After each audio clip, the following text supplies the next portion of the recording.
आकर्षक विद्युत रोषणाई आणि भव्य हलते देखावे यांची स्वर्ण परंपरा कायम ठेवीत सादर करीत आहोत भव्य पौराणिक देखावा शंकर पार्वती विवाह सोहळा. ब्रह्मदेवाच्या वरामुळे तारकासूर उन्मत्त झाला होता. तिन्ही लोकी भयंकर संहार करून देवांनाही पराजित केलं. सर्वत्र त्राही त्राही माजवली. त्या तारकासुराचा वध अशक्य वाटत होता. ब्रह्मा, विष्णू, इंद्र यातून मार्ग कसा काढायचा याचा विचार करत होते. मार्ग एकच होता आणि तो म्हणजे भगवान शंकराचा पुत्र. तर त्यासाठी सर्वप्रथम भगवान शंकर विवाह करण्यास तयार झाले पाहिजे. कारण ते तर दाक्षायणीच्या वियोगात तपश्चर्या करत होते, विरक्त झाले होते. हिमालय पुत्री उमा म्हणजेच पूर्वाश्रमीची दाक्षायणी तीही भगवान शंकराच्या प्राप्तीसाठी कठोर तपश्चर्या करत होती.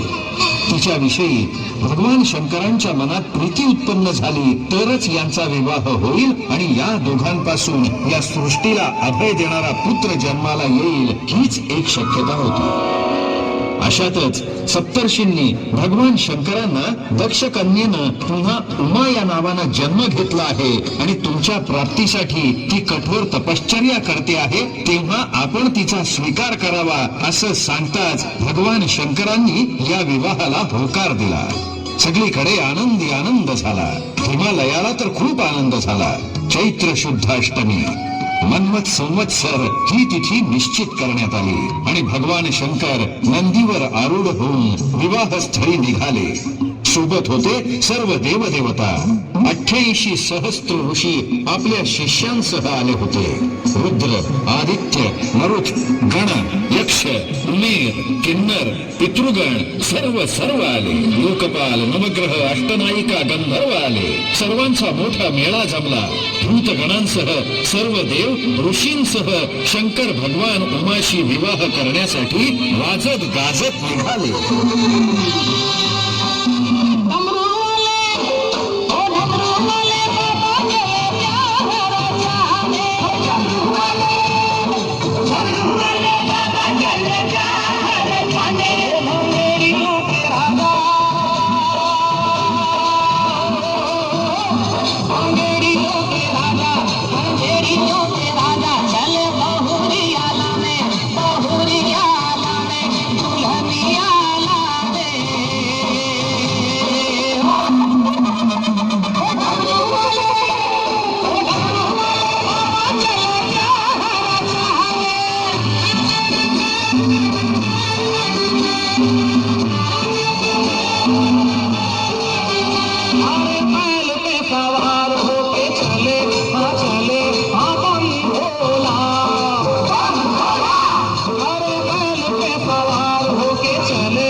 Happy birthday!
वाजत गाजत निघालेली शिवशंकरांची ही वरात आता विवाहस्थळी दाखल झाली. आता लग्न मुहूर्त समीप आला आणि पवित्र मंगलमयी वातावरणात सुरू झाल्या त्या या मंगलाष्टका. लग्न घटी समीप नवरा घेऊनी यावा घरा गुह्योक्ते मधुपर्क पूजन करा अंतःपटा ते धरा दृष्टा दृष्ट वधूवरा न करता दोघे करावी उभी वाजंत्रे बहुगलबलान करणे कुर्यात सदा मंगलम शुभमंगल शुभमंगल शुभमंगल.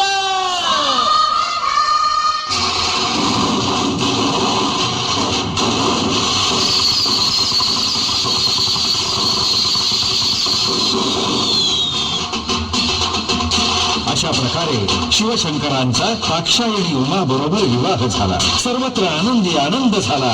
वास्तविक ही नांदी होती तारकासूर वधाची. ही नांदी होती विधीच्या मंगल विधानाची. शुभमंगल